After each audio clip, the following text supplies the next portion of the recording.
Eu não sei quando foi que comecei a me calar. Às vezes, a gente entra num relacionamento achando que está sendo acolhida, quando na verdade está sendo aos poucos apagada. E o mais difícil é que de fora, ninguém vê. Nem sempre há gritos, nem marcas visíveis. Só silêncios, olhares, pequenas frases que nos fazem duvidar de nós mesmas. Talvez, em algum momento da sua vida, você também tenha sentido isso. Aquela sensação de estar ao lado de alguém e, mesmo assim, se sentir completamente sozinha. É por isso que eu resolvi contar a minha história, porque pode ser que ela se pareça com a de mais alguém. Se prepare para acompanhar mais uma história emocionante. Mas antes, se inscreva no canal, assim você não perde nenhuma história e me motiva a produzir vídeos cada vez melhores.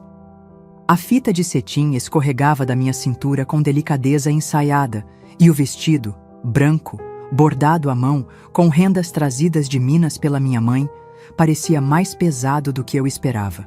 Lembro de ter ajustado o véu com os dedos tremendo, como se o pano fino pudesse me proteger de algo invisível. O corredor da igreja estava tomado por sorrisos e suspiros. Parecia cena de novela das 8. Flores brancas pendiam dos bancos de madeira encerada. O cheiro de lírios se misturava com incenso e perfume barato. Todos olhavam para mim com a expectativa moldada pelo romantismo da ocasião. Todos, menos ele. Renato me esperava no altar com a postura ereta, impecável, o terno azul marinho perfeitamente alinhado aos ombros largos. Tinha aquele olhar de quem sabe que está sendo observado e posa até para o invisível. Quando nossos olhos se encontraram, por um instante que não durou mais do que 2 segundos, senti algo estranho, como um calafrio, um eco de silêncio dentro de mim. Ele não sorriu, não de verdade.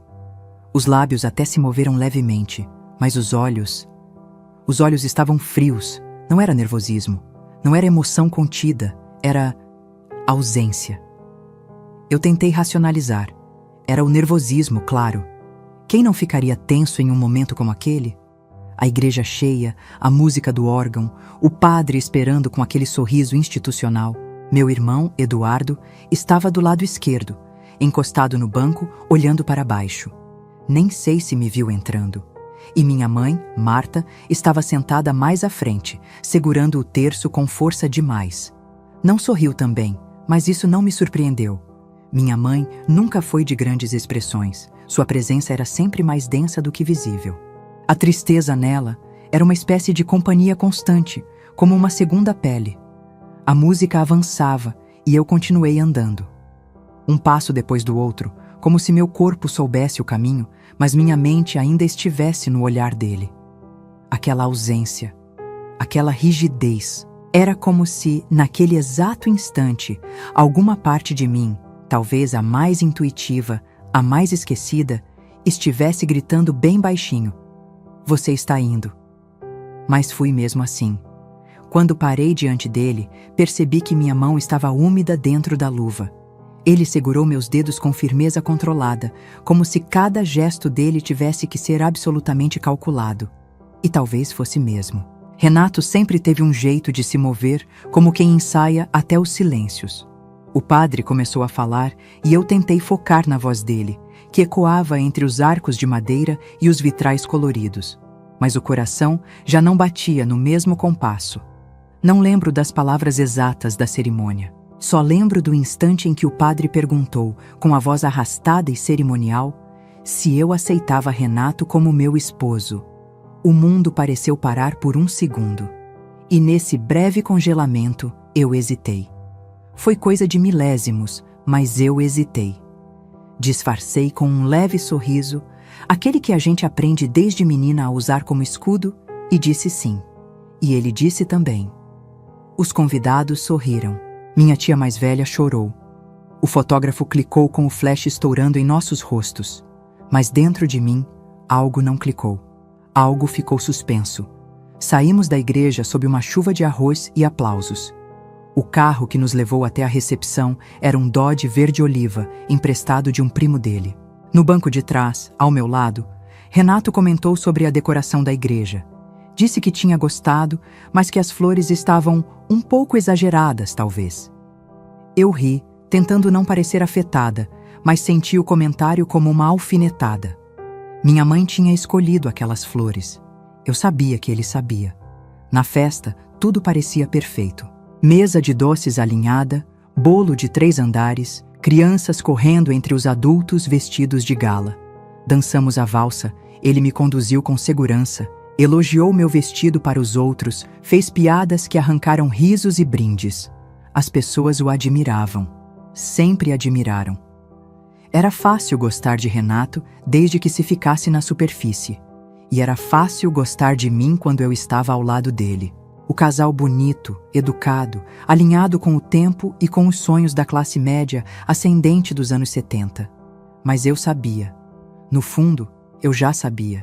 Tinha algo naquele olhar no altar que não era amor. Era cálculo. Era controle. E eu tinha sentido. Não entendido. Ainda não, mas sentido. Durante a festa, tentei encontrar Eduardo, mas ele já tinha ido embora. Fiquei sabendo depois que ele saiu sem se despedir. Disse que tinha compromisso cedo no trabalho.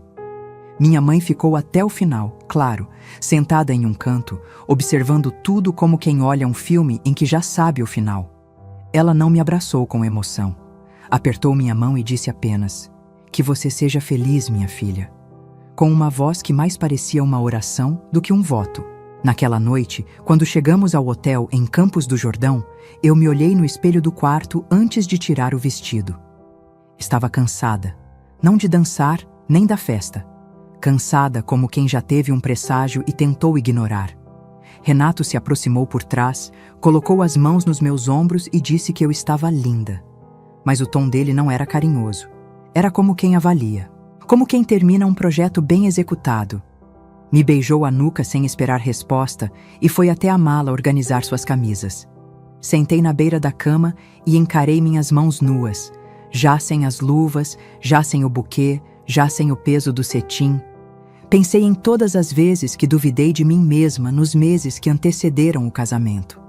Nas noites em que acordei com o peito apertado e não soube explicar por quê. Nos conselhos de amigas que eu deixei de ouvir. Nas vezes em que Renato me convenceu de que eu era ansiosa demais, sensível demais, complicada demais.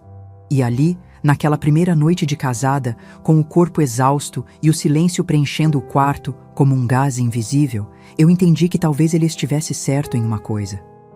Eu era sensível demais. Mas não do jeito que ele dizia. Eu era sensível o bastante para perceber que algo estava errado. Mesmo quando todo mundo dizia que era o começo de uma vida feliz.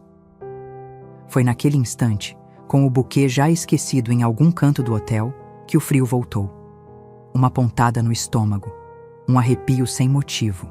E uma frase, crua e sem poesia, se formou dentro de mim. Eu acho que me casei com um estranho. E talvez, só talvez, aquele olhar no altar tivesse sido o primeiro aviso de que a minha história não começava com um "era uma vez", mas com um silêncio e um frio que eu aprenderia a decifrar tarde demais. Na manhã seguinte, acordei antes dele. A luz entrava filtrada pelas cortinas pesadas do hotel e o ar da serra tinha um frio gostoso que pedia cobertor, mas eu já não sentia vontade de voltar para a cama. Fiquei um tempo observando o teto, tentando organizar os pensamentos, como se o simples fato de estar casada agora me obrigasse a sentir alguma coisa diferente. Mais madura, mais segura, mais feliz. Renato dormia profundamente, com a respiração pesada e uma das mãos sobre o peito. Parecia tranquilo, tão tranquilo que dava raiva. Eu me levantei devagar, coloquei um hobby e fui até a varanda. A paisagem era linda. Pinheiros altos, o cheiro de mato molhado, o som longínquo de um sino de igreja.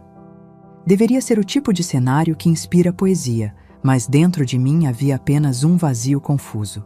A lua de mel em Campos do Jordão fora a ideia dele. Clássico, mas elegante, disse. E eu aceitei, como aceitei quase tudo. O buffet, a escolha da igreja, o fotógrafo amigo do tio dele. Eu não percebi na época, mas já estava aprendendo a ceder sem chamar de ceder. E isso tem um preço que a gente só entende quando se vê pagando por uma felicidade que nunca comprou de fato. No primeiro café da manhã juntos, ele comentou sobre meu cabelo. Disse que talvez ficasse melhor se eu o prendesse mais, que deixá-lo solto parecia um pouco descuidado, principalmente para fotos. Sorriu em seguida, como se fosse brincadeira. Eu ri também, meio sem saber por quê, e prendi o cabelo com um grampo que encontrei na bolsa. Era mais fácil assim. Ao longo dos dias, pequenos episódios foram se acumulando. Como a vez em que pedi que ele tirasse uma foto minha na varanda e ele respondeu com um tom brincalhão. Claro, se você prometer sorrir de um jeito mais natural. Fiquei sem saber se estava me pedindo para sorrir diferente ou se aquilo era uma crítica. A lente da câmera tremia nas mãos dele, mas foi minha imagem que saiu borrada. Em um dos jantares, pedi uma taça de vinho tinto e ele levantou uma sobrancelha. Você nunca foi de beber. Desde quando o vinho te agrada? Tentei explicar que queria apenas experimentar, que era um momento especial. Ele sorriu de novo, aquele sorriso que não chega aos olhos, e disse: Claro, só estranhei. Casamento muda mesmo as pessoas. Fiquei em silêncio. Já começava a entender que discordar dele causava pequenas rachaduras no ambiente, como se a harmonia dependesse da minha capacidade de concordar. Ele não gritava. Renato nunca precisou levantar a voz. Bastava o jeito como se calava. Bastava o olhar que demorava meio segundo a mais do que o necessário. Ou aquele silêncio que se instalava depois de uma frase atravessada, como se eu tivesse quebrado alguma regra invisível. Em uma tarde, caminhando pelas lojinhas da cidade, entre chales e fonogramas de boleros antigos, sugeri comprarmos uma lembrança para minha mãe. Ele me olhou como se fosse um capricho sem sentido. Lembrança? Ela nem é do tipo que liga para isso. A frase ficou pendurada no ar. Eu quis dizer que era um gesto de carinho, que minha mãe era reservada, mas notava os detalhes. Mas me calei. Fiquei ali, segurando a pequena caixa de madeira entalhada, sem coragem de levá-la até o caixa. E sem coragem de devolvê-la também. No hotel, à noite, ele passou longos minutos mexendo na mala, reorganizando tudo, dobrando camisas com precisão quase militar. Quando me viu olhando, sorriu e disse: É só questão de método, meu bem. Organização ajuda até o casamento a dar certo. Eu tentei sorrir de volta, mas algo dentro de mim se encolheu. Aos poucos, comecei a prestar atenção em como ele falava comigo na frente dos outros. Garçons, recepcionistas, até turistas que cruzavam nosso caminho. Sempre educado, solícito, às vezes até carismático. Mas comigo, nos momentos privados, era como se falasse para me moldar. Pequenas correções, pequenas instruções, e quando eu errava o tom ou fazia algo que ele não aprovava, vinha o silêncio. Um silêncio pesado, não de cansaço, mas de punição. Numa dessas noites, perguntei se estava tudo bem. Ele respondeu com um "Claro que está, por que não estaria?", seco, e voltou a ler um jornal local. O jornal fazia barulho entre as mãos dele. As páginas se viravam com pressa, como se ele quisesse me excluir até do som da presença dele. Eu continuei sentada na poltrona, olhando para o nada, tentando entender o que tinha feito de errado. E é assim que começa. Não com um tapa, nem com uma ofensa clara. Começa com uma dúvida, uma pontada de insegurança, uma sensação de inadequação que a gente não sabe nomear. Começa quando você ri sem querer rir, quando você se cala antes mesmo de tentar explicar, quando você começa a se perguntar: será que sou eu? Numa manhã, ao descer para o café, ele comentou que talvez eu devesse usar menos maquiagem, que ficava mais bonita ao natural. Eu tinha me maquiado com cuidado, nada exagerado. Mas fui ao banheiro e tirei o batom. E depois, no espelho, não reconheci meu reflexo. Eu já estava começando a apagar partes de mim para caber na ideia que ele fazia de mim. Na última noite da viagem, saímos para jantar em um restaurante mais afastado, com velas nas mesas e um pianista tocando músicas antigas. Achei que talvez ali houvesse espaço para reconexão. Tentei puxar assuntos sobre planos, sobre o futuro. Ele respondeu com generalidades. Disse que agora nossa vida ia se alinhar, que tudo ia ser mais simples porque estávamos juntos oficialmente. E o que você espera de mim? Perguntei sem muita coragem. Ele segurou minha mão, sorriu com calma e disse: "Que você confie em mim, sempre, e que não complique as coisas com dúvidas ou desconfianças. É só isso que destrói um casamento, desconfiança." Naquele instante, eu percebi que ele não queria uma parceira. Ele queria uma figura tranquila ao lado, um reflexo. Alguém que não o fizesse pensar demais, sentir demais, enfrentar demais. E eu sempre fui profunda. Sempre precisei de perguntas, de espaço, de escuta. Mas ali, naquela mesa com velas e vinho branco, eu entendi que não teria espaço.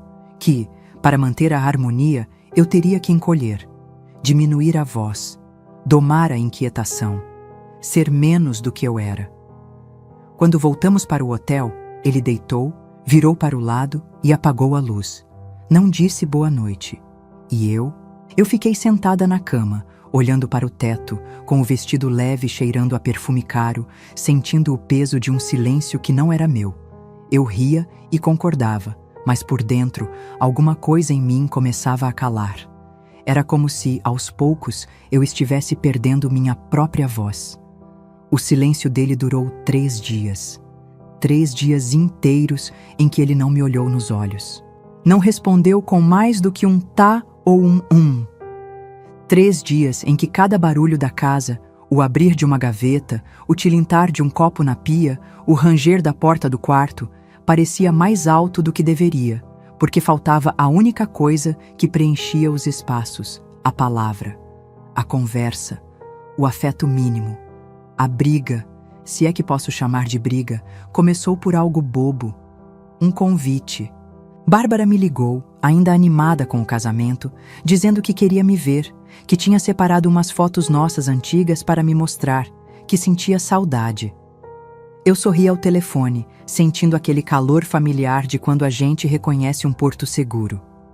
E aceitei o convite sem pensar demais. Comuniquei a Renato no jantar de forma leve, quase casual.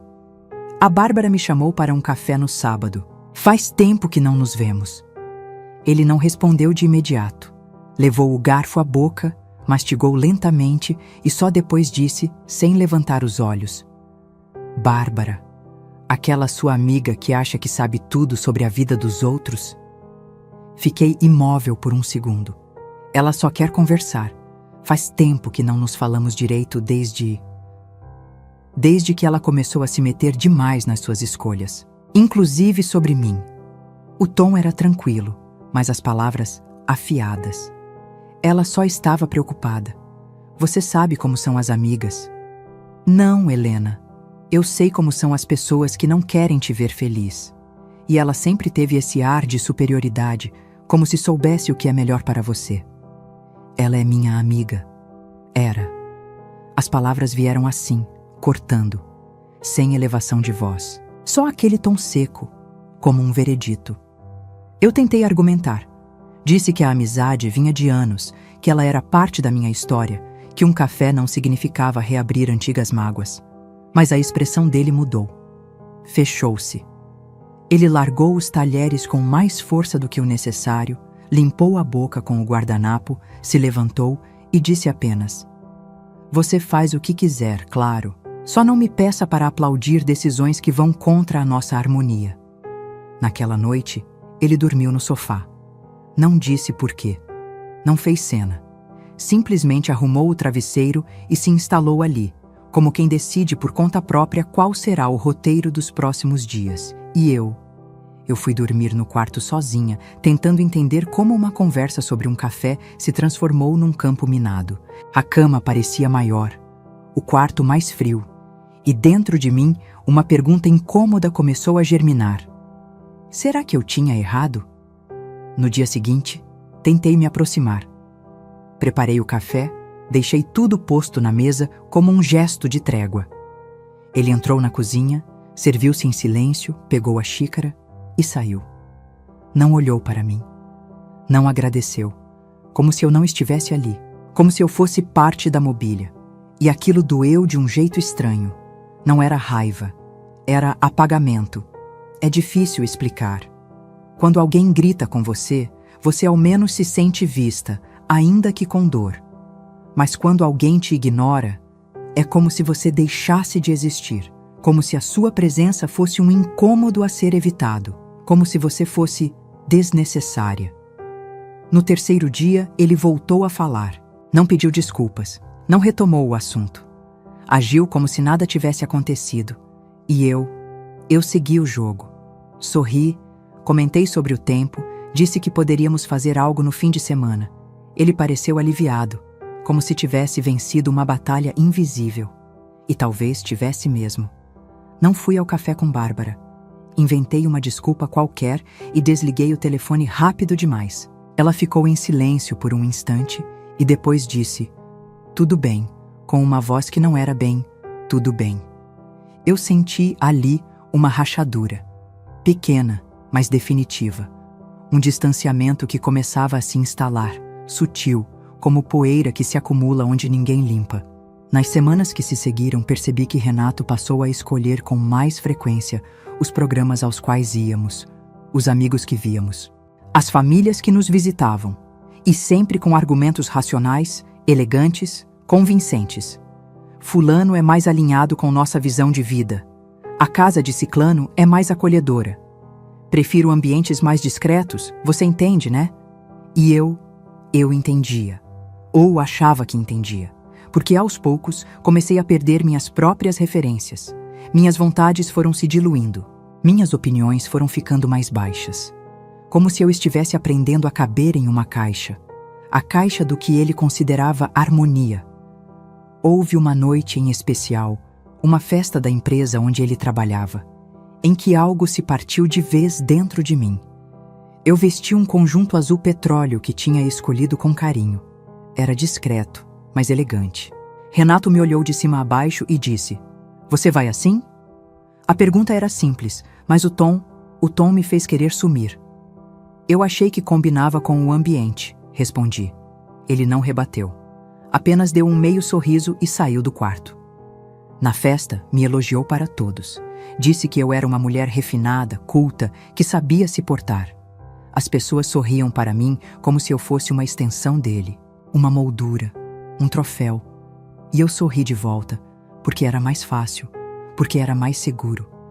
Foi nesse período que comecei a me calar, a escolher as palavras com mais cuidado, a evitar temas espinhosos, a filtrar opiniões, porque eu sabia, embora não soubesse explicar, que qualquer discordância poderia me custar dias de silêncio. E não há nada mais solitário do que ser ignorada dentro da própria casa. Comecei a escrever em cadernos escondidos, fragmentos de pensamentos, pequenos desabafos, frases como "estou cansada de andar pisando em ovos" ou "sinto saudade de mim". Às vezes, rabiscava o nome de Bárbara no canto das folhas. Era como se escrever o nome dela fosse uma forma de manter viva uma parte de mim que eu não queria perder. Mas perdi. Ela parou de ligar. E eu não fui atrás. Não por falta de vontade, mas por vergonha, por medo de não saber como explicar, por medo de ouvir verdades que eu ainda não conseguia admitir, por medo de quebrar o encantamento da vida que todos achavam perfeita. Eu estava casada com um homem admirado, bem-sucedido, respeitável. Quem acreditaria em mim se eu dissesse que ele me apagava por dentro? Foi nesse tempo que comecei a entender o poder do silêncio. Não o meu, o dele. E mais do que isso, comecei a acreditar que talvez eu merecesse aquilo. E foi aí que o inferno começou de verdade. Quando a gente para de lutar contra o que nos machuca e começa a se culpar por sentir dor. Antes de me casar, eu morava sozinha em um apartamento pequeno, no edifício Aurora, a umas 3 quadras da estação. Era modesto, mas era meu.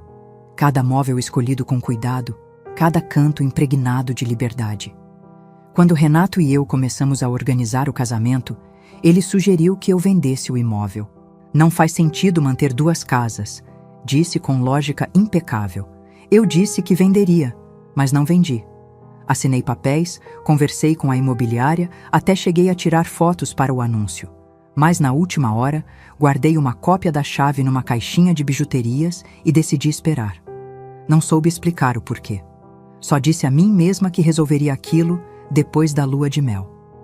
O tempo passou e o apartamento ficou lá, parado no tempo, como um pedaço de mim que se recusava a ser apagado.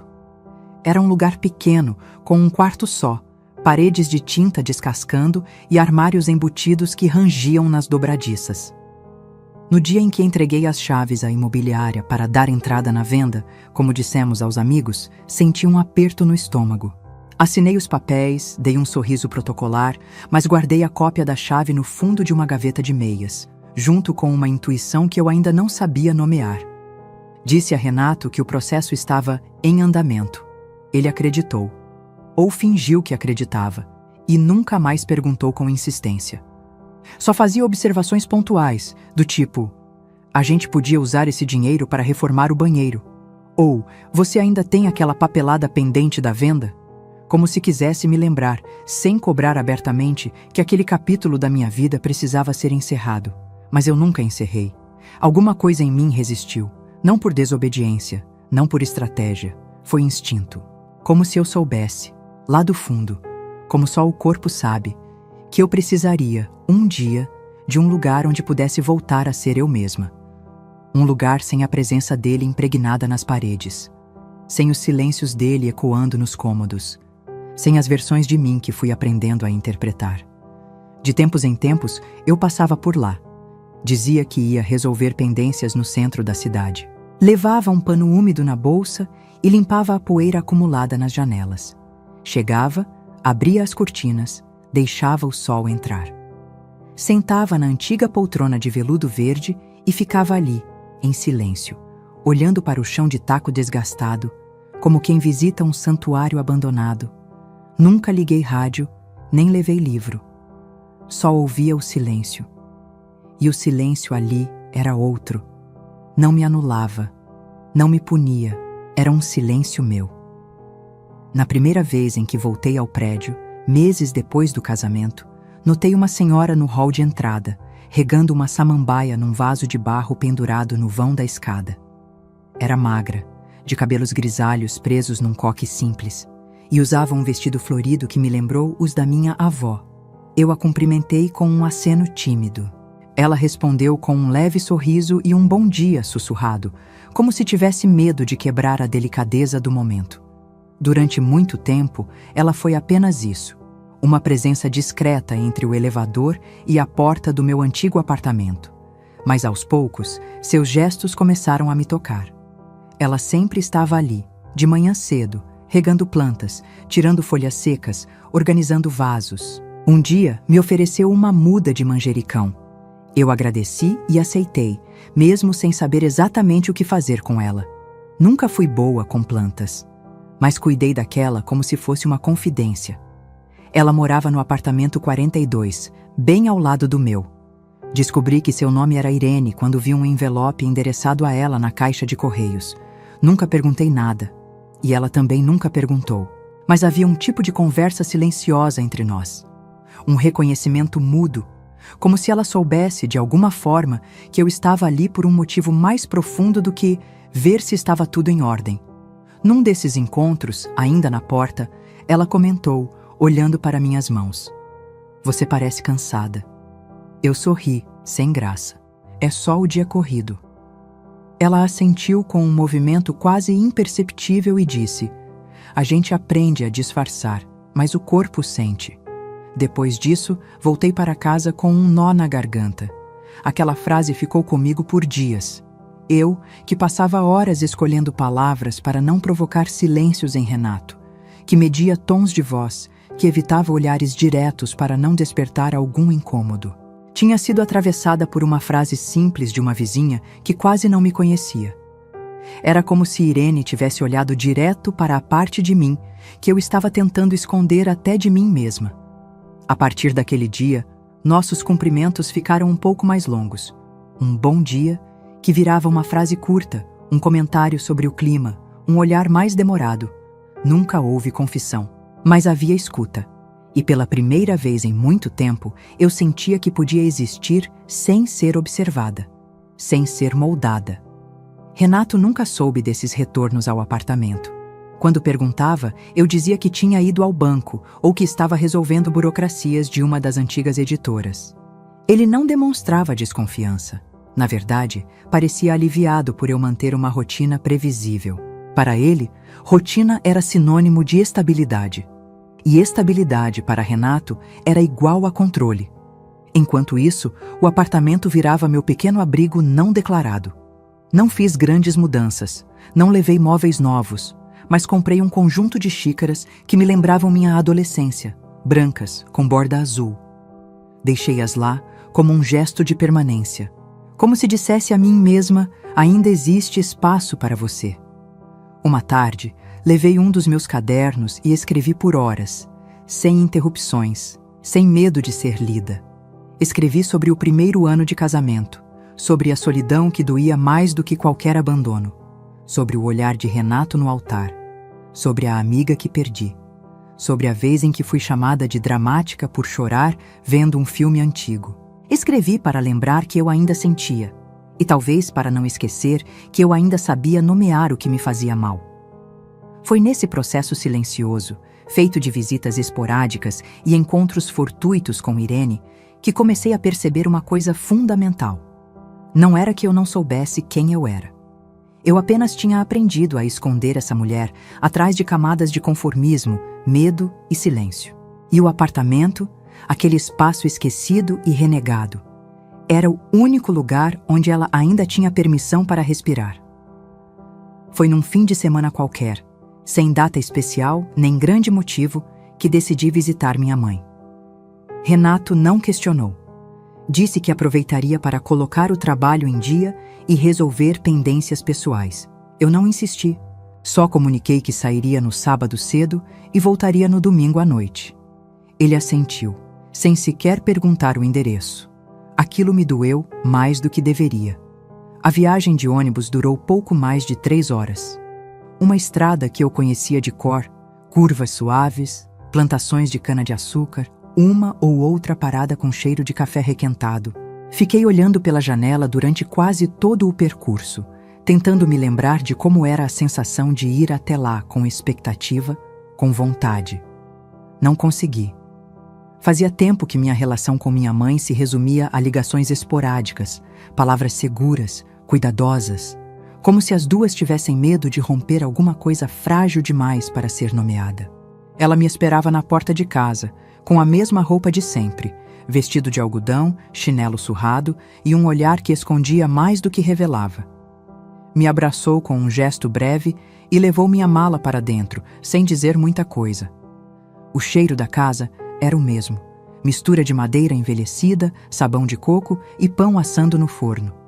Um cheiro que, por um segundo, me fez sentir criança outra vez. Sentamos na cozinha, tomamos café, conversamos sobre o tempo, sobre as notícias da cidade, sobre um vizinho que havia falecido e outro que trocou de carro. Nenhuma palavra sobre Renato, nenhuma pergunta sobre o casamento. E eu também não forcei. Éramos duas mulheres acostumadas a sobreviver caladas. Ali, o silêncio era a língua nativa.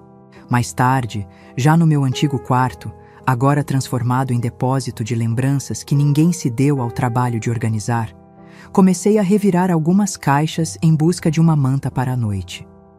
E foi ali, entre papéis velhos, revistas desbotadas e cadernos escolares, que encontrei o que não procurava: um diário. Era pequeno, de capa dura, encapado com papel contact florido. Abri com cuidado, sentindo as páginas amareladas rangerem sob meus dedos. A letra era da minha mãe, inconfundível, inclinada, apertada, quase contida, como se até na escrita ela pedisse desculpas por ocupar espaço.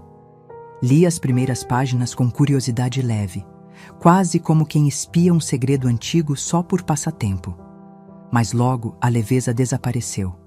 As palavras ali dentro não eram registros comuns. Eram confissões sussurradas, gritos abafados, frases que pareciam ecoar minhas próprias dores, mesmo tendo sido escritas décadas antes. Hoje ele não falou comigo o dia inteiro. Disse que eu reclamei demais do feijão e que não sabia ser esposa. Eu chorei escondida no banheiro. Depois, limpei o rosto e preparei a janta do mesmo jeito. Às vezes penso que sou invisível, mas tenho medo de estar me tornando irrelevante. Se eu sumisse, ele notaria? Minha filha é pequena. Não quero que ela veja. Quero que ela ache que o mundo é bom, mesmo que não seja. As mãos começaram a tremer. Fechei o diário por instinto, como quem leva um tapa e não entende de onde veio. Fiquei ali, sentada no chão do quarto, com o objeto no colo, sentindo um turbilhão que eu não conseguia organizar. Era como se minha mãe tivesse vivido a minha vida antes de mim e deixado ali, entre caixas de papelão, um espelho velho, mas ainda nítido. Voltei a abrir as páginas, devagar. Continuei lendo. E quanto mais lia, mais sentia o chão fugir. Ela também tinha sido silenciada. Também havia aprendido a calar para manter a paz. Também havia confundido amor com ausência de conflito. Também havia se escondido dentro da figura da esposa discreta, resiliente, irrepreensível. Em um trecho, ela escrevia: "Não sei se isso é amor ou resignação, mas parece que é o que tenho para hoje. E talvez isso baste. Eu só queria que um dia minha filha não precisasse se acostumar com pouco." As lágrimas caíram sem aviso. Ali, sentada no chão do quarto onde aprendi a ler, onde sonhei em ser escritora, onde imaginei uma vida diferente, eu me vi colada à imagem daquela mulher que me criou. E pela primeira vez, entendi que o silêncio dela não era frieza, era sobrevivência.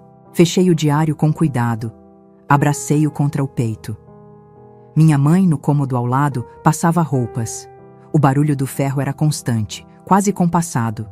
Pensei em ir até ela, mostrar, falar, perguntar. Mas não fui, porque sabia que ela negaria, ou mudaria de assunto, ou sorriria com aquele meio sorriso que sempre usou para encerrar conversas antes mesmo que começassem.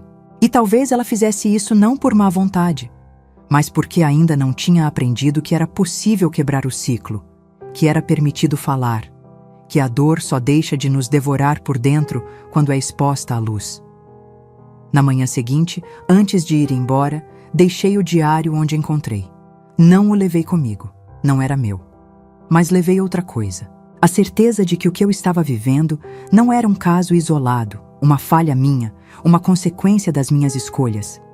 Era um padrão, um eco, uma herança silenciosa. E naquele ônibus de volta para casa, olhando pela mesma janela, pelas mesmas curvas da estrada, pensei pela primeira vez com clareza. Eu não queria o mesmo destino. Não importava quanto tempo levaria. Não importava quanta coragem fosse preciso reunir. Eu precisava quebrar aquilo. Porque agora eu sabia. Sabia que o inferno que eu vivia não era apenas meu, e que continuar nele era também uma forma de transmiti-lo. A viagem de volta foi diferente. O mesmo caminho, os mesmos campos, o mesmo cheiro de diesel misturado ao café do posto. Mas havia algo em mim que havia mudado, e eu não sabia mais como encaixar aquilo na rotina de sempre. Cheguei em casa no início da noite, e Renato estava na sala, lendo, como sempre. "Foi tudo bem com sua mãe?" perguntou sem desviar os olhos do jornal. "Foi." Só isso, eu também não disse mais nada. Entrei no quarto, larguei a mala no canto e fiquei alguns minutos sentada na cama, olhando para a própria mala aberta. A lembrança das palavras da minha mãe naquele diário ainda ressoava dentro de mim como um sino surdo. E, mais do que isso, o silêncio dela. O silêncio que eu sempre julguei, que eu sempre temi, agora fazia sentido. Era o mesmo que estava crescendo dentro de mim. Naquela noite, mal dormi. Revi mentalmente cada frase daquele caderno escondido. Lembrei da minha infância, de como meu pai mal falava com a gente nos jantares, de como Eduardo batia a porta do quarto e minha mãe apenas abaixava os olhos, como se a única forma de amar fosse aceitar. E pela primeira vez, senti saudade do meu irmão. Eduardo sempre foi o oposto de mim. Explosivo, direto, com pouca paciência para os silêncios da nossa casa. E talvez por isso a gente tenha se afastado tão cedo.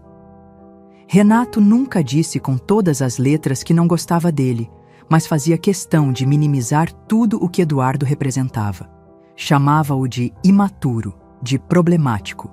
Dizia que ele era um peso do qual eu precisava me desprender. E no começo eu acreditei, porque estava frágil, apaixonada, insegura. E quando você não sabe quem é, acredita em qualquer voz que fale mais alto. Mas agora eu já começava a ouvir a minha própria. Demorei 2 dias para criar coragem. Peguei o telefone da sala, aquele com fio enrolado e barulho de disco girando, e disquei devagar, como quem pisa num terreno que pode desmoronar. A voz dele atendeu do outro lado, rouca, cansada. Alô? Edu, é a Helena. O silêncio que veio em seguida durou segundos, mas pesou como uma eternidade. Até que ele respondeu, seco. Faz tempo. Eu sei. Mais silêncio. Você está bem? Perguntei, como se não soubesse que aquela não era a pergunta certa. Depende do que você chama de bem. Engoli em seco. Eu queria ver você. Conversar. Se você topar. Ele respirou fundo. Você some por anos e agora quer conversar? Eu sei que errei. E não tô ligando para justificar nada. Eu tô tentando entender muita coisa. E queria que você soubesse que eu não esqueci de você. Dessa vez, ele não respondeu de imediato. Depois disse sem emoção. Me encontra no bar da esquina da antiga oficina. Amanhã. 7 da noite. O telefone desligou logo depois. Fiquei ali, sentada com o fone ainda no ouvido, como se o som da voz dele ainda ecoasse. Meu coração batia rápido. Não de medo, mas de vergonha, de saudade e de um tipo estranho de esperança que eu ainda não sabia se podia sentir. No dia seguinte, me arrumei com mais cuidado do que de costume. Coloquei uma blusa azul marinho que ele sempre dizia que combinava com meus olhos. Prendi o cabelo num coque simples e saí de casa sem dizer a Renato para onde ia. O bar era pequeno, com cheiro de fritura e cerveja quente. Ele estava lá, sentado na mesma mesa de sempre, com os braços cruzados e os olhos fixos na entrada. Quando me viu, não sorriu. Apenas indicou a cadeira em frente com um gesto de cabeça. Você está igualzinha, disse sem ironia, mas também sem doçura. E você parece mais cansado, respondi, sem saber se era uma crítica ou uma constatação. Ele pediu 2 cafés. Cerveja me dá dor de cabeça, justificou. A conversa começou truncada. Frases curtas, pausas longas. Ele não me poupou. Você sumiu, Helena. Me apagou da sua vida como se eu tivesse feito algo imperdoável. E tudo isso por causa daquele sujeito. Eu não quero me defender, só quero te ouvir, e se você quiser, falar também. Ele olhou nos meus olhos pela primeira vez, e havia dor ali, e mágoa, mas também algo mais fundo, carinho. Eu senti sua falta, sabia? Mesmo bravo, mesmo magoado. Você era minha irmã, pô, minha referência, e de repente virou um retrato na parede. As lágrimas vieram sem aviso. Baixei a cabeça, peguei o guardanapo e tentei disfarçar. Ele não comentou. Apenas empurrou um copo d'água na minha direção. Eu deixei isso acontecer, sussurrei. Eu deixei ele me isolar. E me convenci de que era por amor. Mas não era. Eduardo soltou um suspiro pesado. Ele sempre quis te apagar. E conseguiu. Mas pelo menos agora, você está tentando voltar. Se você ainda me quiser por perto. Ele deu um meio sorriso. Eu nunca deixei de querer. Só não sabia como te alcançar. Ficamos ali por mais de 1 hora. Falamos de coisas antigas. Relembramos o cachorro que tivemos quando crianças. Da noite em que ele caiu da bicicleta, e eu fiquei acordada até tarde, fazendo compressa de gelo no joelho dele. Ele riu ao lembrar. E eu também. Porque ali, naquela conversa torta, machucada, cheia de reticências, havia um laço sendo costurado de novo. Quando nos despedimos, ele me abraçou forte e disse no meu ouvido: se precisar, me liga. Não some de novo. E eu prometi. Prometi com o coração inteiro, porque naquele dia eu entendi que a cura não vinha toda de uma vez, mas começava com pequenos reencontros, com gestos imperfeitos, com o simples ato de pedir para voltar. Nos dias que se seguiram ao reencontro com Eduardo, algo dentro de mim começou a mudar. Sutil, quase imperceptível, mas real. Era como se pela primeira vez em muito tempo eu tivesse recuperado um pedaço meu que estava enterrado. O abraço dele ainda morava na minha pele. Suas palavras, apesar da dureza, me acompanharam como uma trilha. Você está tentando voltar. Aquilo me perseguiu em silêncio. Voltar? Mas voltar para onde? Numa manhã, mexendo em caixas antigas no armário do quarto, encontrei uma pasta de couro com meus artigos de antes do casamento. Textos que escrevi para uma revista feminina, matérias sobre comportamento, entrevistas com mulheres que falavam de carreira, de maternidade, de escolhas. Peguei um deles nas mãos, uma crônica sobre o medo de não corresponder às expectativas, e comecei a ler. E ali encontrei minha voz. Não a voz que usava em casa, com frases medidas e tons suaves, mas a que falava de dentro, a que não pedia permissão. Fiquei com a pasta aberta no colo, o coração apertado. Renato estava no trabalho, a casa em silêncio, e eu me perguntei, será que eu ainda sabia escrever? Será que alguém ainda queria me ler? No fim daquela tarde, peguei o telefone, aquele mesmo da sala, com ruído de disco girando, e liguei para uma antiga colega de faculdade, Marina, que agora trabalhava com produção editorial numa revista cultural nova. A voz dela me atendeu com surpresa e calor. Helena, meu Deus, e quanto tempo! Como você está? Tentando descobrir isso, respondi com um sorriso frágil. Conversamos por alguns minutos, até que tomei coragem. Marina, você acha que eu poderia mandar um texto? Só para teste. Algo simples, não precisa prometer nada. Ela foi direta. Manda, te indico pro editor. Ele é novo, mas é cabeça aberta. E, sinceramente, talento bom a gente não ignora. Na semana seguinte, sentei à mesa da cozinha com papel, caneta e um silêncio que não me cobrava nada. Escrevi uma crônica, curta, densa, sobre o que significa desaparecer devagar. O título era A Mulher Invisível Não Mora Mais Aqui. Quando terminei, li em voz alta para mim mesma. Me emocionei. Não porque o texto era brilhante, mas porque pela primeira vez em anos eu me senti inteira. Marina me retornou 2 dias depois. O editor adorou. Disse que quer te conhecer. Que estilo é o que mais falta por aqui. E coragem também. Caio Menezes. Era esse o nome dele. Fomos marcando o encontro para a redação, num prédio discreto, no centro da cidade, com janelas altas e cheiro de tinta nova. Cheguei com as mãos suando, usando uma saia de tecido firme e uma blusa branca que Renato detestava. Engorda seus ombros, ele dizia. Usei de propósito. Caio me recebeu com um aperto de mão firme, um sorriso honesto e olhos atentos. Helena, seu texto mexeu comigo. Parece simples, mas tem camadas. E verdade, você ainda escreve? Parecia que não, respondi.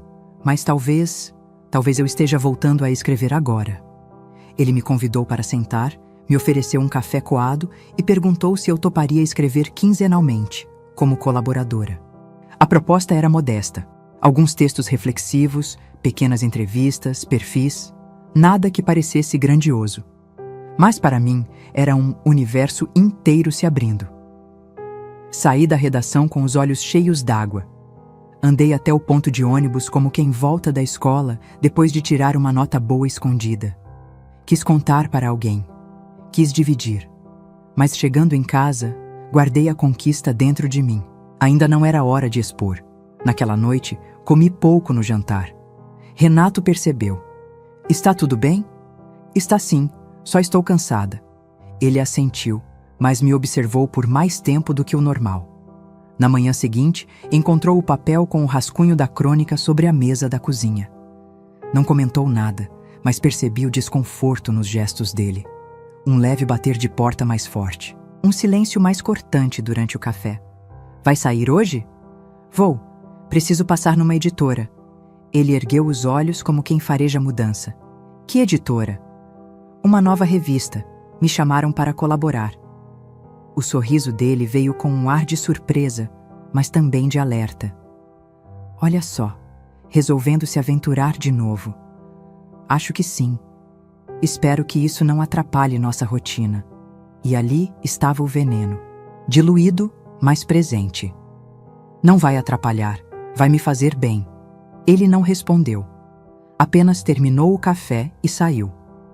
As semanas seguintes foram preenchidas com palavras, textos, pautas, reuniões breves na redação, trocas com Caio, que sempre me ouvia com atenção e fazia comentários que me davam vontade de melhorar. Havia nele uma escuta generosa, nunca ultrapassava limites, apenas criava espaço. Com o tempo, comecei a sair de casa com mais frequência, sorrir um pouco mais, escolher minhas roupas com menos medo. E claro, Renato percebeu. Começou a fazer pequenos comentários. Está trabalhando demais, não acha? Você anda distraída. Algo acontecendo? Espero que esse pessoal da revista não esteja te usando. Mas eu já sabia reconhecer o padrão. Era o mesmo de sempre. O elogio disfarçado de crítica. A preocupação que escondia controle. E ainda assim, algo em mim começava a resistir. Porque agora eu tinha um lugar onde era lida, onde era ouvida, onde era Helena. Eu deveria estar feliz, voltando a escrever, publicando com frequência, ouvindo elogios discretos de Caio e recebendo cartas de leitoras que diziam se sentir representadas. Mas havia um peso, um desconforto latente que eu não sabia explicar. Ele aparecia nas manhãs em que eu demorava a levantar, nas pausas longas entre um parágrafo e outro, nas noites em que Renato ficava mais calado do que o normal. Como se um véu sutil, quase imperceptível, cobrisse tudo. Foi numa dessas manhãs que me vi, sem querer, contando os dias no calendário. Um hábito antigo, quase automático. Mesmo depois de anos, eu ainda fazia isso. Esperava por um atraso, por um sinal, por um susto que virasse alegria. Só que já não fazia sentido. Renato e eu não tentávamos mais. Não falávamos sobre o assunto há muito tempo. Mas por dentro, a culpa ainda morava ali, como uma cicatriz que não sangra, mas arde ao toque. Foram muitos anos tentando. Exames, simpatias, médicos, alguns discretos, outros cruéis. Sempre era eu quem precisava procurar respostas, fazer ajustes, mudar a alimentação, controlar o estresse. Ele me dizia que era questão de tempo, que o problema devia ser hormonal, que talvez fosse coisa da minha cabeça. E eu acreditava, porque amar às vezes é também se deixar responsabilizar. Lembro da primeira vez que ouvi alguém insinuar, com um sorriso forçado: casamento sem filhos perde a graça, não é? Eu sorri também. E me senti menor, como se estivesse falhando em algo essencial. Como se minha ausência de filhos fosse uma ausência de valor. Num domingo à tarde, enquanto ele dormia no sofá da sala, fui até a gaveta do escritório procurar um livro antigo que precisava para uma pauta da revista. Abri as gavetas meio sem foco, revirando papéis, quando encontrei uma pasta bege, dessas comuns. Dentro, alguns exames médicos antigos, nome dele, data apagada, papel amarelado. Eu quase fechei, mas algo me fez olhar. O carimbo da clínica me pareceu familiar. E o título, espermatograma. As mãos começaram a tremer antes mesmo que eu terminasse de ler. Lá estava, o laudo. Claro, objetivo, técnico. Azospermia confirmada. Nada de dúvidas, nenhuma ambiguidade. Era dele, e datava de antes do casamento. Sentei no chão, os exames espalhados ao meu redor, a cabeça girando, o estômago embrulhado. Ele sempre soube que não poderia ter filhos, e me deixou carregar a culpa, a dor, o fracasso. Fez mais do que me silenciar. Me convenceu de que o silêncio era meu. Fez com que eu me odiasse por anos, que me sentisse inadequada, defeituosa, insuficiente, quando me escondia no banheiro para chorar, quando evitava festas de crianças, quando ouvia das mulheres da vizinhança que Deus sabe o que faz, e eu me perguntava se, talvez eu fosse uma punição em forma de mulher. Ele sabia e me deixou acreditar que a culpa era minha. Não sei quanto tempo fiquei ali, sentada no chão frio, olhando para aqueles papéis como quem encara uma sentença. Mas, quando me levantei, algo em mim tinha mudado. Não era raiva ainda, era um vazio, um buraco no meio do peito onde antes havia esperança, mesmo que dorida. Guardei os exames de volta. Não confrontei Renato naquele dia, nem no seguinte. Eu precisava entender o que fazer com aquilo. Como não enlouquecer diante da constatação de que alguém que diz te amar pode, por conveniência, por covardia, te deixar sangrar por dentro durante anos, só para preservar a própria imagem. Na manhã seguinte, fui ao antigo apartamento. Queria silêncio, mas um silêncio meu. Quando saí do elevador, Irene estava sentada num banco do corredor, podando uma planta em silêncio. Ela me olhou de lado, sem dizer nada. Mas eu devo ter carregado alguma coisa no rosto, porque ela apenas fez um gesto com a cabeça, convidando-me a sentar ao lado. Sentei. Ficamos ali alguns minutos, sem falar. O cheiro da terra molhada subia das mãos dela, e havia um tipo de paz naquele gesto simples. Até que ela disse: "Você está com os olhos de quem foi traída, mas ainda não sabe o que fazer com a verdade." Não respondi. Só respirei mais fundo. Ela continuou, sem me olhar diretamente. Nem toda traição tem outro corpo. Às vezes, é só a negação de algo que você tinha direito de saber. E o silêncio pode ser tão cruel quanto a mentira. As lágrimas vieram sem alarde. Eu me mantive firme, mas os olhos entregaram. Irene pegou um pano do bolso do avental e me ofereceu com delicadeza. "Você não precisa me contar. Só não esqueça que saber a verdade é sempre melhor do que viver sem saber que está sendo enganada." Fiquei ali até o fim da tarde. Escrevi um texto. Bebi chá. Cuidei de uma das plantas dela. Em nenhum momento precisei explicar. Quando voltei para casa, Renato estava na cozinha. Fez um comentário qualquer sobre o jantar. Eu respondi com um aceno e fui para o quarto. Naquela noite, deitei com os olhos abertos. E pensei, com uma clareza brutal: eu não era o problema. Eu nunca fui. Depois daquela noite, nada em mim voltou a ser exatamente como antes. A descoberta sobre Renato e o peso da mentira não me transformaram de repente, mas me deixaram mais atenta, mais cética, mais silenciosa, mas dessa vez por escolha. Continuei escrevendo. Passei a visitar o apartamento com mais frequência. E Irene, com sua presença calma e firme, se tornava cada vez mais um espelho para mim. Uma mulher que tinha sobrevivido a silêncios parecidos e que, talvez por isso, não esperava explicações para a dor dos outros. Apenas oferecia espaço. Em uma tarde de sábado, saí para comprar tecido. Queria costurar cortinas novas para o apartamento antigo, um gesto simples, quase infantil, mas que me dava prazer. O centro da cidade estava cheio. Gente andando apressada, vitrines enfeitadas com promoções de meio do mês. Eu passava rápido, sem prestar atenção, quando ouvi meu nome. "Helena!" Virei. E o tempo pareceu parar. Era ela, Bárbara. Com os mesmos olhos vivos, mas com o rosto mais maduro. Os cabelos presos num coque solto. Uma sacola de feira na mão. Estava tão igual e tão diferente ao mesmo tempo que eu precisei de alguns segundos para assimilar. "Bárbara." Ela sorriu, mas foi um sorriso contido. Um susto em forma de expressão. "Faz quanto tempo?" "Anos. Anos demais." Ficamos ali, paradas na calçada, como duas adolescentes que se cruzam depois de uma briga. O barulho dos carros parecia abafado. Eu não sabia o que dizer, mas ela, como sempre, foi direta. "Você sumiu." "Eu sei." E nunca explicou. Porque eu também não sabia explicar. Ela me olhou por alguns segundos. Havia mágoa ali, mas também curiosidade. Um tipo de afeto guardado, que ainda não tinha sido enterrado de todo. "Quer um café?" Ela perguntou com o tom de quem não sabia se queria mesmo ouvir sim. Assenti. Entramos numa lanchonete simples, com toalhas de plástico nas mesas e garrafas de café sobre um balcão de fórmica. Sentamos. Ela tirou os óculos da bolsa.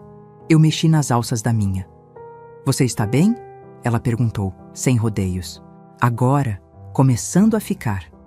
Ela não respondeu de imediato. Depois, encostou na cadeira e disse: Eu me senti traída, sabe? A gente era tão próxima e, de repente, você desapareceu. Parou de atender, começou a recusar convites, se afastou e eu entendi. Entendi o que estava acontecendo, mas doeu. Eu sei e sinto muito. Na época, eu achava que estava tomando decisões. Só depois percebi que estava apenas cedendo. Cedendo tanto que deixei de existir. Ela abaixou os olhos, mexeu no café. Depois levantou a cabeça e disse: Ele te afastou de mim. Sim. E você deixou?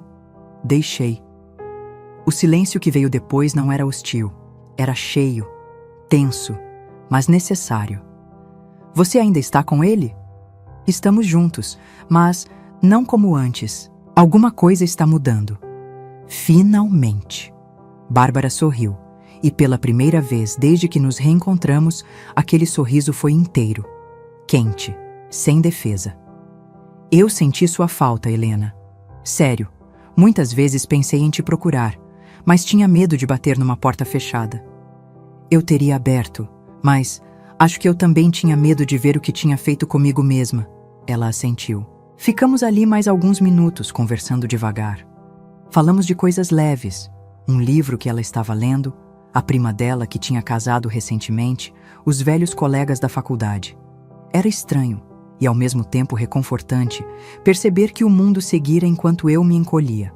Na hora de ir embora, ela me olhou com aquele mesmo jeito de quando éramos jovens e dizíamos verdades uma à outra sem maquiagem. Se quiser conversar de verdade, me escreve ou me liga. Só não suma de novo. Não vou sumir. Ótimo, porque dessa vez, se você sumir, eu vou atrás. Nos despedimos com um abraço. Apertado, antigo, cheio de história. Na volta para casa, o céu começava a escurecer. As luzes da cidade se acendiam devagar.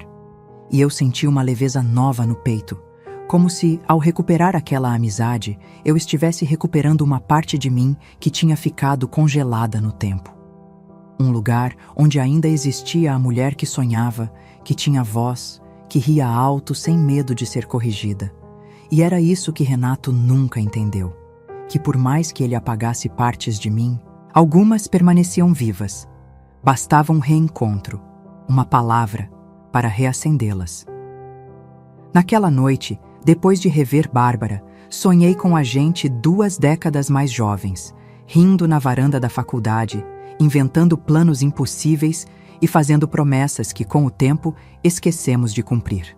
Acordei com os olhos úmidos e a sensação de que algo muito antigo, muito íntimo, havia sido resgatado, como se o tempo não tivesse conseguido apagar por completo aquela versão minha que sabia amar com leveza. Nos dias seguintes, esse reencontro me deixou mais firme, mais atenta. E com essa atenção nova, comecei a perceber nuances que antes me escapavam, principalmente sobre Renato.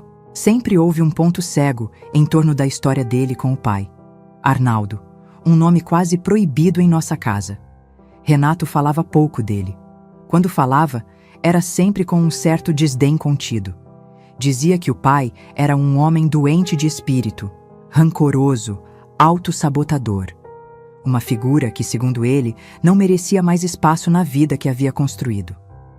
Eu conheci Arnaldo uma única vez. Foi no início do namoro, num almoço tenso em um restaurante de estrada. Renato me apresentou com formalidade e o pai disse apenas "boa sorte", sem me olhar nos olhos. Na hora, achei rude. Hoje penso diferente. Numa manhã de sexta-feira, saí para comprar pão. Era cedo, o céu ainda cinzento, e eu precisava de ar. Caminhei até a padaria da esquina, uma daquelas antigas, com balcão alto e funcionários de avental branco. Entrei pensando no café, na lista de tarefas para o trabalho, em qualquer coisa que não fosse meu casamento. Mas assim que pisei lá dentro, vi. Sentado perto da janela, com uma xícara na mão e o olhar perdido no lado de fora. Arnaldo. Ele estava mais magro, os cabelos, agora brancos, e o rosto, enrugado de um jeito que denunciava mais solidão do que idade. Ele não me viu de imediato. Eu fiquei parada, por instinto, entre o caixa e a vitrine de pães doces.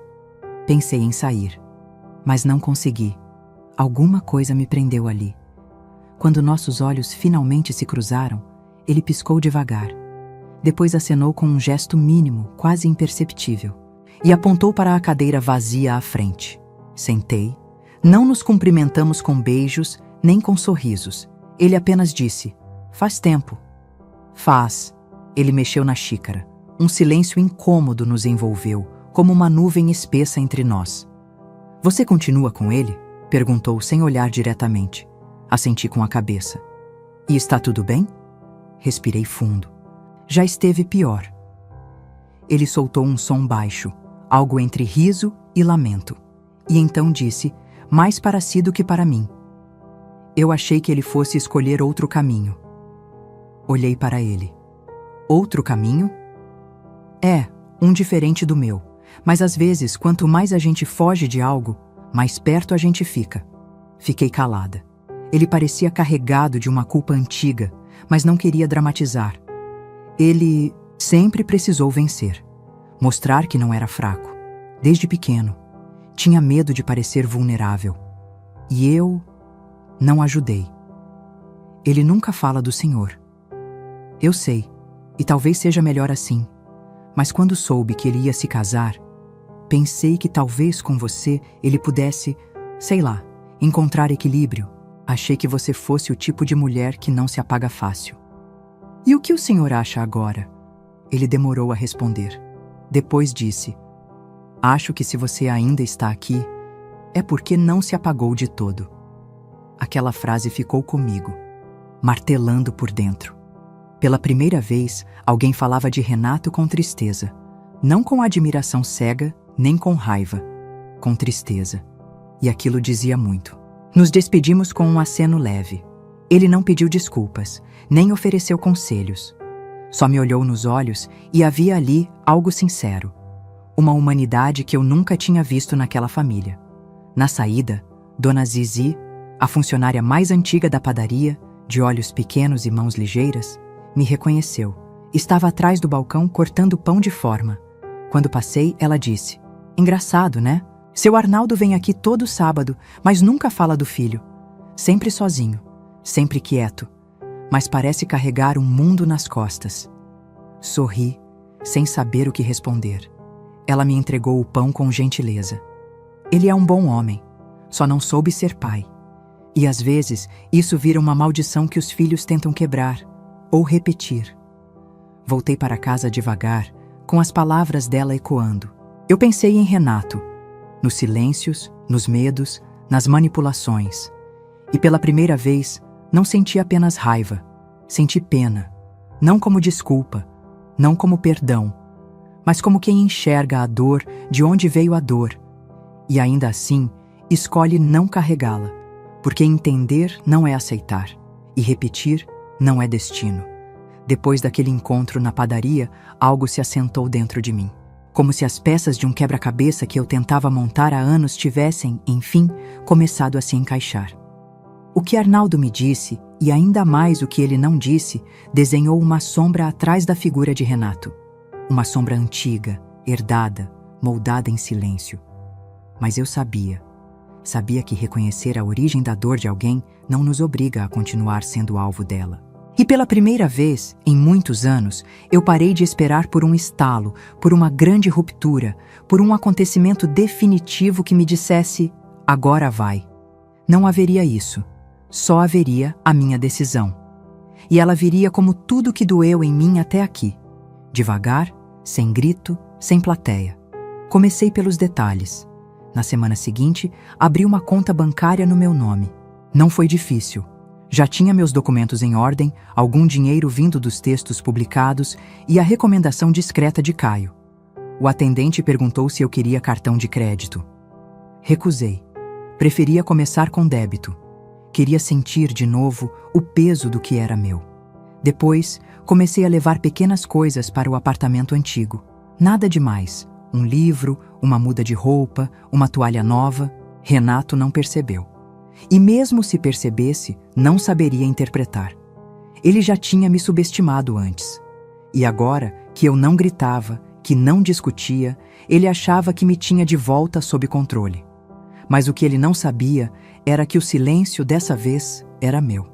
Passei a visitar Eduardo com mais frequência.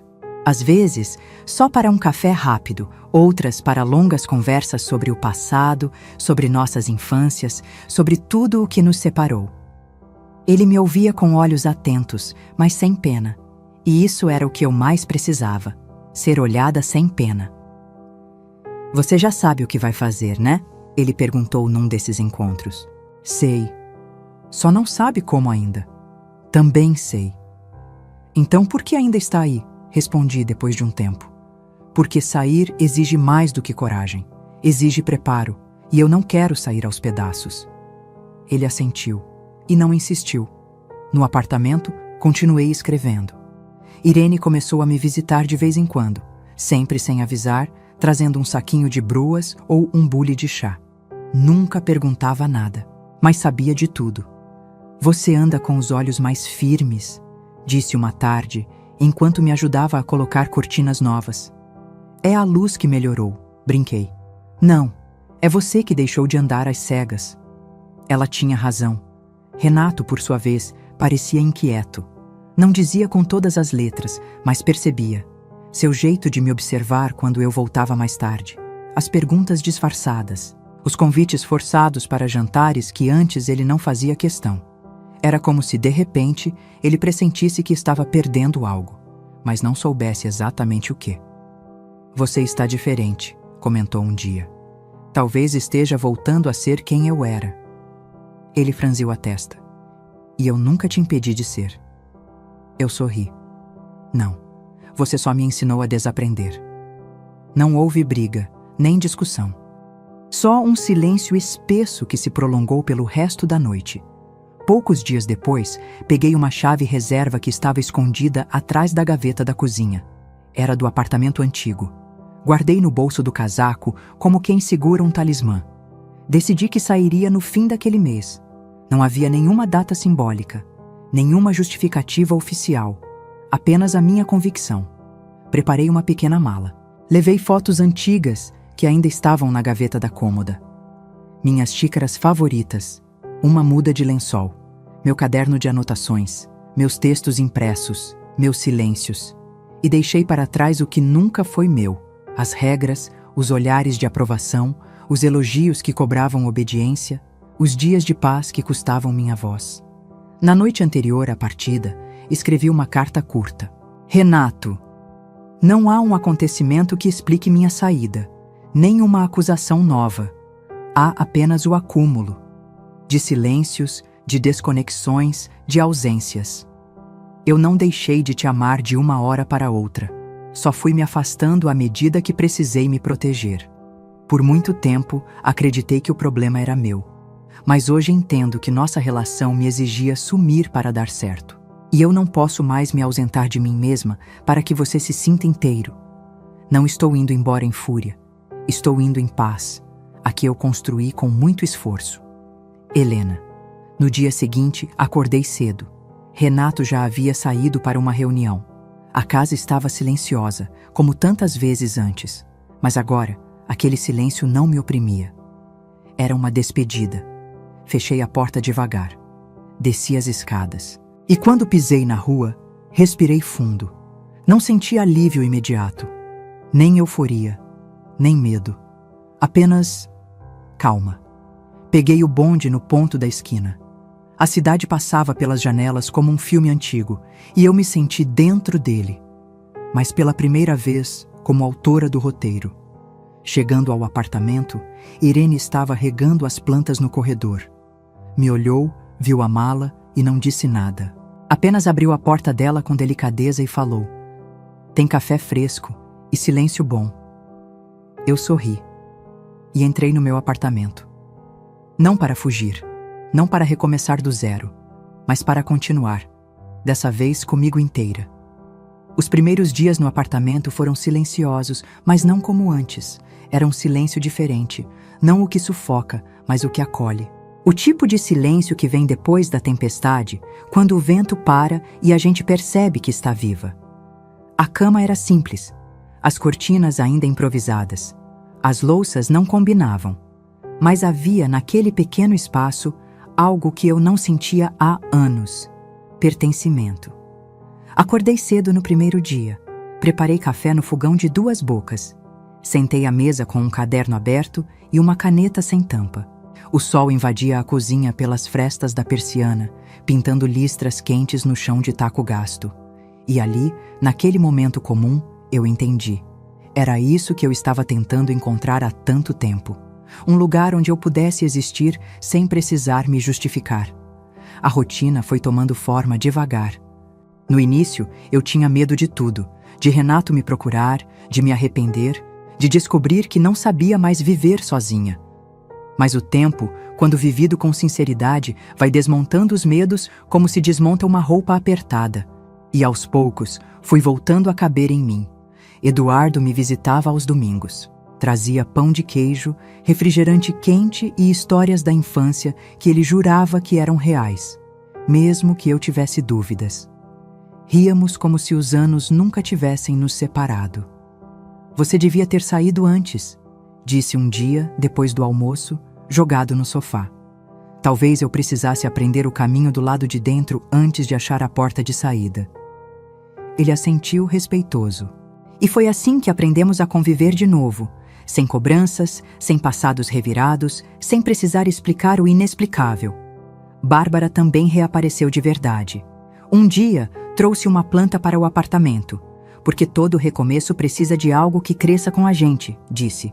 Outra vez me convidou para uma exposição. Fomos, rimos. Choramos discretamente em frente a uma pintura de mulheres sentadas à beira do mar. Ela me apertou a mão. Eu apertei de volta. E naquele gesto, houve perdão. Não o dito, o vivido. Na redação, Caio me chamou para uma conversa. Helena, seu último texto mexeu com muita gente. Recebemos cartas, ligações. Uma mulher escreveu dizendo que depois de ler você, criou coragem para sair de um relacionamento de 23 anos. Fiquei em silêncio. Não por falsa modéstia, mas porque não sabia como lidar com algo tão grande. Você tem ideia do que isso significa? Ele perguntou calmo. Tenho, e é assustador. Assustador ou libertador? Talvez os dois. Ele me ofereceu uma coluna fixa. Disse que o público queria mais da minha voz. Eu aceitei. Com medo, mas com gratidão, porque agora eu sabia que podia escrever sem pedir licença. Passei a assinar meus textos com nome e sobrenome, Helena Duarte. E pela primeira vez, aquele nome não me soava estranho. Renato não me procurou, pelo menos não de forma direta. Uma semana depois da mudança, recebi um envelope com a assinatura dele. Nele, uma carta de 3 parágrafos. Cordial, fria, equilibrada. Dizia que respeitava minha decisão, que desejava que eu encontrasse paz e que, se quisesse discutir a partilha de bens, poderia entrar em contato com o advogado da empresa. Não respondi. O apartamento que dividíamos ficou com ele. Eu não quis discutir. O que me importava já estava comigo. Minha liberdade, meus vínculos recuperados, minha escrita, meu silêncio novo. Irene se tornou parte essencial da minha rotina. Às quartas, tomávamos chá juntas, às vezes sem conversar. Outras, mergulhadas em histórias do passado dela, tão dolorosas quanto as minhas, mas ditas com uma leveza que só o tempo oferece. Numa dessas tardes, ela me contou sobre o filho que perdeu ainda jovem, num acidente de bicicleta. Nunca se recuperou totalmente, mas aprendeu a viver com a ausência. A gente não supera. A gente acomoda a dor num canto mais sossegado do peito. Ela me disse isso olhando para o céu, como se falasse para alguém além de mim. E eu entendi, porque também tinha começado a acomodar as minhas dores em lugares menos cortantes. Em uma noite fria, mexendo em uma das caixas que trouxe da casa de Renato, encontrei o diário da minha mãe. aquele que eu tinha deixado no interior, mas que pouco antes da mudança ela colocou em minha mala sem dizer nada, como um aceno silencioso de permissão. Sentei na cama com uma manta nos ombros e reli tudo, desta vez com outro olhar. As frases não doíam como antes. Doíam ainda, mas com uma dor diferente, uma dor de compreensão. Em uma página quase apagada pelo tempo, encontrei uma frase sublinhada. Não tive forças para sair, mas espero que você tenha. Fechei os olhos e chorei. Não de tristeza, mas de encontro. Aquela frase que antes me pesava como cobrança, agora me libertava. Ela não me pedia nada. Ela me deixava ir. Na manhã seguinte, fui até o jardim do prédio e enterrei uma carta que escrevi para ela. Minha mãe ainda era viva, mas havia coisas que só podiam ser ditas para o passado. Na carta, agradeci. Não pelo que ela foi, mas pelo que tentou ser, dentro do pouco que teve. Ao enterrar aquele envelope, senti que algo em mim se reconciliava com a história da qual tentei fugir por tanto tempo. E que, ao contrário do que pensei por anos, não precisava apagar minhas origens para construir meu futuro. Eu só precisava escrever minha parte com a minha letra. Hoje, a vida é mais simples. Acordo cedo. Faço café com coador. Escrevo na mesa da cozinha. Recebo visitas. Leio cartas de leitoras. Cuido das plantas da Irene quando ela não está bem. Às vezes, caminho até a padaria onde reencontrei Arnaldo. Ele não apareceu mais. Mas Dona Zizi me reconhece. Me chama de a moça das palavras tristes que viraram coisa bonita. Outro dia, Caio me ligou. Disse que meu texto mais recente, Manual para Mulheres que Reaparecem, seria a capa da edição especial do mês. Me parabenizou. E antes de desligar, disse algo que me marcou. Helena, você tem algo raro. Você escreve com ferida e com fôlego. Isso é um dom.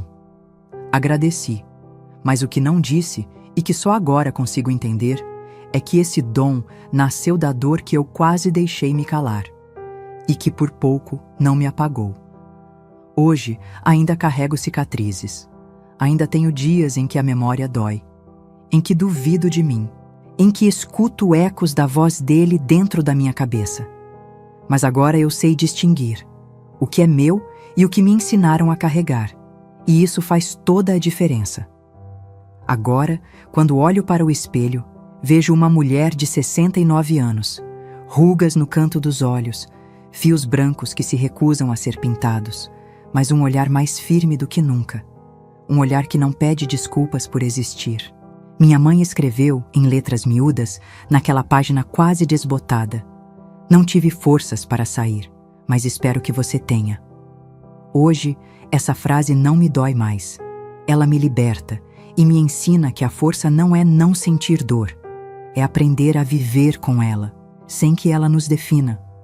Se essa história tocou o seu coração de alguma forma, eu te convido a se inscrever no canal. Aqui, eu compartilho histórias que emocionam, inspiram e nos lembram que, mesmo quando tudo parece desmoronar, a vida ainda nos oferece segundas chances e encontros inesperados. Deixa seu like, compartilhe com alguém que você ama e me ajude a levar essas mensagens para mais pessoas. Vamos juntos espalhar um pouco mais de amor e esperança.